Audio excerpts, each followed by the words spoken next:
A gente segue entendendo essa guerra e há muitas dúvidas, as pessoas têm muito interesse e curiosidade, principalmente, em entender como que essa guerra é feita hoje, né? É uma guerra, o Josias estava falando, o professor Schneider também falou aqui, sobre o uso da tecnologia, o uso da inteligência artificial, é uma guerra praticamente aérea, né? Vamos entender do ponto de vista militar dessa guerra, dos dois lados, né? Na verdade, dos três lados aí, e o que pode vir pela frente. Quem vai chegando aqui conosco é o professor da Universidade Federal da Paraíba, ele coordena o grupo de pesquisas e estudos estratégicos e segurança internacional, sempre nos ajuda, colabora aqui com o UOL, para que a gente possa entender o que está por trás dessas guerras, né, e como que ela é feita. Professor Augusto Teixeira conosco, a partir de agora no UOL. Olá, professor, seja bem-vindo.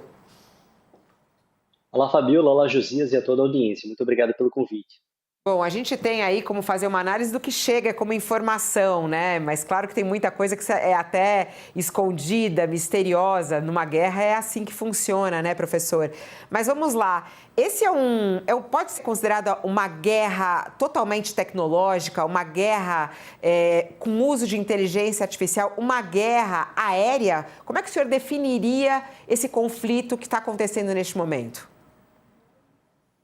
Fabiola, eu acredito que a dimensão tecnológica, que ela salta aos olhos, ela é preponderante quando nós cobrimos a guerra, dado que, como você bem coloca, ela é uma guerra aérea, preponderantemente com a utilização de meios aéreos embarcados, como caças F-15, F-35, pelos Estados Unidos e Israel, ou pelo próprio Irã, com o uso de sistemas de mísseis, cruzeiro e balísticos, mas, apesar da elevada tônica tecnológica do conflito, pese as distâncias da projeção de poder de todos os beligerantes, a guerra ela é essencialmente humana e política, dado que os objetivos postos na mesa não serão conquistados por quem tem necessariamente mais tecnologia, mas por quem ou resistir por mais tempo ou conseguir fazer com que o outro dobre a sua vontade.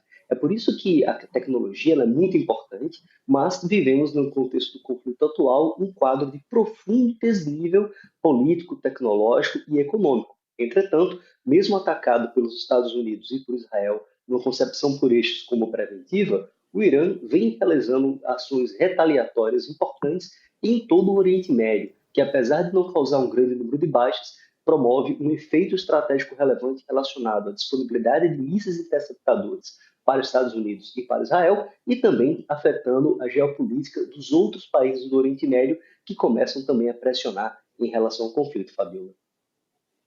Agora, professor, diferentemente do que ocorreu em conflitos anteriores, né? Afeganistão, Iraque, em que os Estados Unidos, desde o início do conflito, já estavam preparados para enviar força humana, soldados ao solo de combate, ao front. Aqui não, aqui pretende-se derrubar um regime apenas com essa guerra feita do céu, com ataques sem que os soldados americanos precisem descer ao teatro de guerra, né?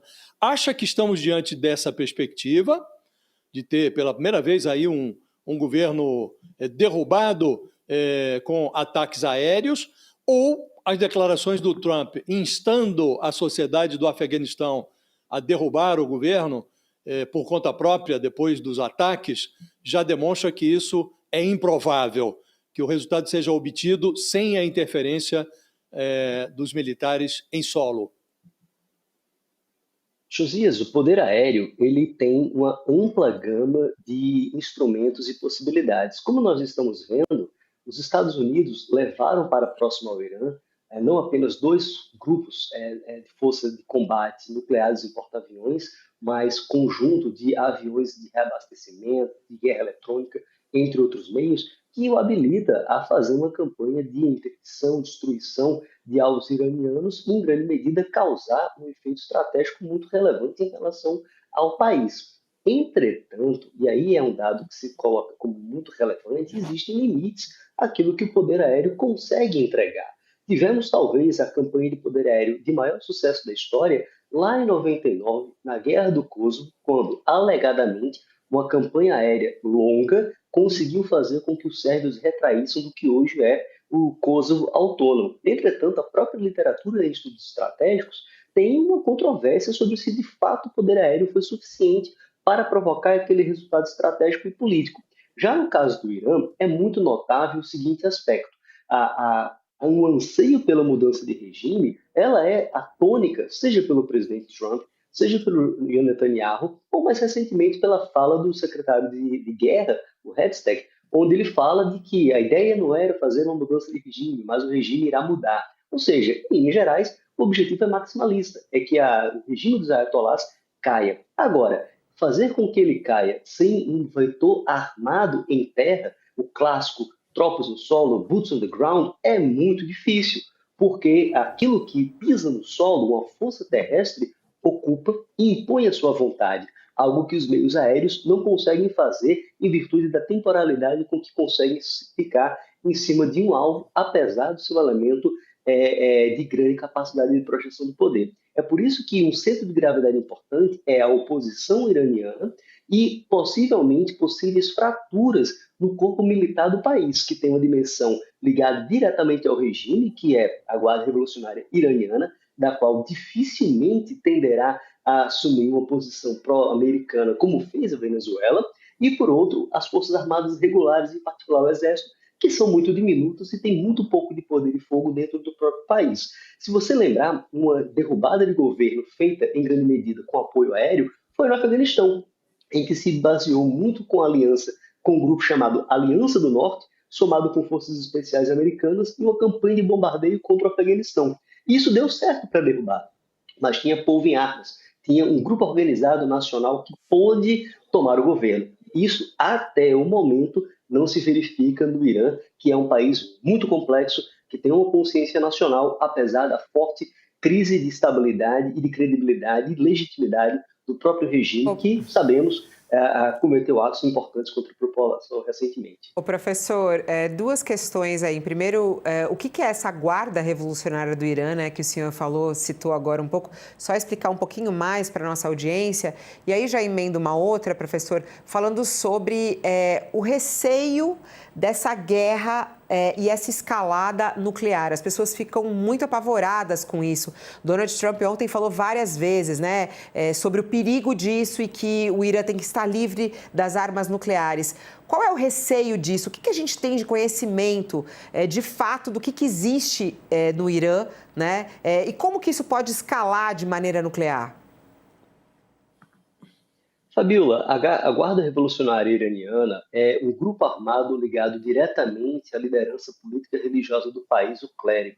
Ela, distinta das forças regulares convencionais, ela recebe orientação direta do setor político, ela está sob cadeia de comando direta da liderança política e religiosa do país e, por sua vez, ela tem ao seu dispor a capacidade de atuação nos três domínios clássicos da guerra, terrestre, aéreo e naval, essencialmente. E ela é o ator ideológico, profundamente ideológico, dentro da estrutura de poder militar iraniana e tem, obviamente, da mesma forma que pode projetar força no contexto internacional, ela também controla diversos aspectos do Estado iraniano internamente.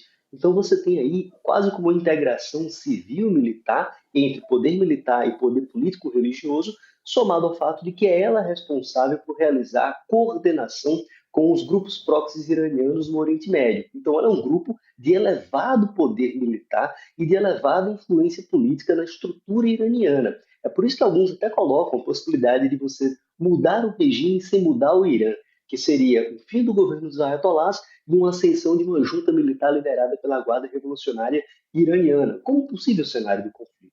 Agora, quando você menciona a questão das armas nucleares, até o momento não tivemos um gatilho do homem morto, ou seja, caso o Irã tivesse armas nucleares, dada a decapitação da sua liderança política e a destruição de parte da sua capital, eles poderiam ter detonado uma arma nuclear caso tivessem contra a capital de um país inimigo, notadamente Israel. Isso não foi feito. Em grande medida, isso coloca o fato de que se o Irã tem, de fato, um programa nuclear militar, este ainda não está operacional o suficiente para ter arma nuclear. O que se coloca, em grande parte, é que o Irã, apesar de fazer parte do TNP, o Tratado de Não Proliferação Nuclear, apesar do Irã receber visitas técnicas da Agência Internacional de Energia Atômica, o Irã enriquece o urânio para além daquilo que é permitido pelo tratado e escondeu durante algum tempo algumas usinas importantes como de Natanz, o que, obviamente, no contexto político e geopolítico muito conturbado, levantou enormes suspeitas. E aí, Fabiola, no ano passado, saiu uma declaração do board da IEA em que falava que o Irã estaria aumentando o enriquecimento de urânio, que foi basicamente o casus belli para a Guerra dos 12 Dias do ano passado. E agora estamos tendo a continuação desse conflito. Para quem está conosco na TV, o intervalo, mas a gente segue pelo YouTube aqui com o professor Augusto, inclusive para também esclarecer, né, qual é a força dos Estados Unidos, a força de Israel e a força do Irã neste momento.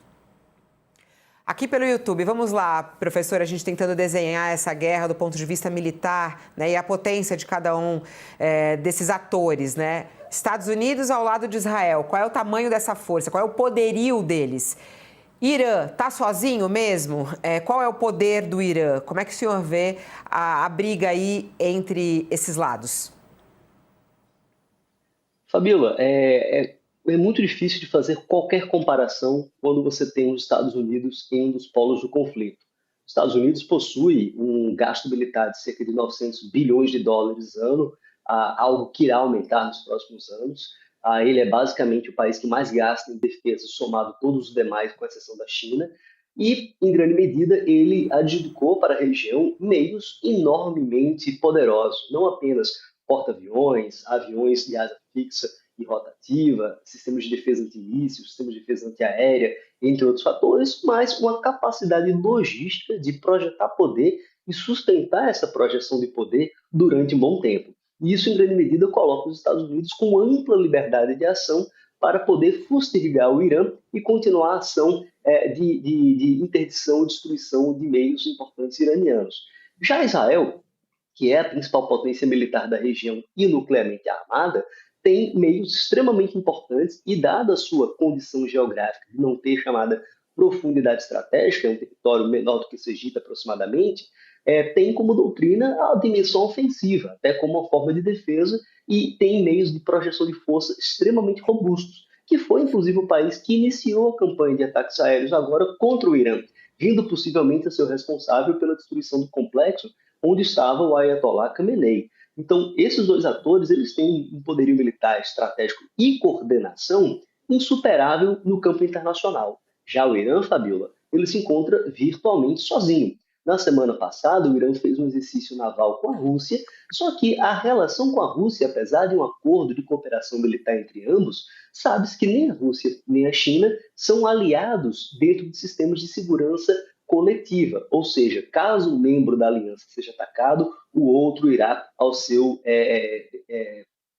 salvamento, à sua ajuda. Isso não acontece. A Rússia está muito focada na questão da Ucrânia, a China constrói capacidades para reorganizar a geoestratégia da sua região, mais notadamente do Mar do Sul da China e de Taiwan, e o Irã, apesar de ser um ator importante naquilo que hoje se chama de CRINCS, né? China, Rússia, Irã e Coreia do Norte, eles não têm um sistema de aliança como é a OTAN ou a relação especial entre Estados Unidos e Israel. Agora, por outro lado, o Irã tem a capacidade de afetar a aliança regional dos Estados Unidos e Israel, o que pode colocar problemas para essa estrutura de poder. Estamos de volta já para quem estava conosco na TV. Só voltando aqui, vai lá, sua última pergunta, Josias. Eu queria lhe perguntar, para que tenhamos uma ideia dessa questão do arsenal de armas nucleares, não é? Expirou agora, nesse mês de fevereiro, o principal tratado de não proliferação de armas nucleares entre Estados Unidos e Rússia, né? Em tese, hoje está todo mundo liberado para desenvolver ou para potencializar o seu arsenal atômico, né? E temos aí, acho que, se não me engano, 9 países, né, que têm armas nucleares, né? Estados Unidos, Rússia, China, França, Reino Unido, acho que Índia, Paquistão, Coreia do Norte e Israel, né? O que eu lhe pergunto tem essa discussão toda, o Irã não pode ter uma arma nuclear e tal, agora com o término desse tratado que limitava ali os movimentos de Estados Unidos e Rússia, o mundo está, em termos práticos, mais inseguro, ou há uma consciência coletiva de que nós não podemos evoluir para um conflito nuclear sob pena do extermínio da humanidade. Que estágio estamos hoje, professor? Olha, nosso estágio está extremamente preocupante e muito problemático. O acordo START, que caducou há pouco tempo, ele diz respeito essencialmente à cooperação entre Estados Unidos e Rússia para a redução de armas estratégicas, o que impacta a chamada proliferação vertical, qual seja a melhoria da capacidade destrutiva e de vetores de entrega de armas nucleares e sistemas nucleares. Agora, o grande problema é que ações como essa guerra agora no Irã e outros conflitos demonstram que o único seguro de vida nas relações internacionais realmente aceite são armas nucleares. Não é à toa que a Coreia do Norte ela observa esses conflitos recentes como algo que, olha, isso acontece com quem não tem armas nucleares. O que é uma sinalização muito negativa e que o Irã, caso sobreviva ao seu regime após esse conflito, como feito agora após a Guerra dos 12 Dias, poderá enveredar por esse caminho. A grande questão é que a arquitetura internacional em regimes voltados à não proliferação nuclear, controle de armas estratégicas e medidas de confiança mútua está sendo profundamente erodida pelos Estados Unidos e, de certa forma, também pela Rússia. A China se aproveita desse vácuo regulatório para aumentar exponencialmente sua capacidade nuclear, aumentando inclusive a capacidade de lançamento de silos e mísseis terrestres. Então é um mundo nuclearmente armado, com proliferação nuclear vertical e horizontal, ampliação da capacidade destrutiva e o grande anseio por outros atores por possuírem esses arsenais. Ou seja, é um mundo multipolar, mais perigoso e mais instável, em que as regras que antes valiam parecem não mais regular o jogo. Professor Augusto Teixeira, muito agradecida por estar aqui hoje. Um abraço, até a próxima. Muito obrigado pelo convite, sempre um prazer participar do All News com você, Fabiola e Josias.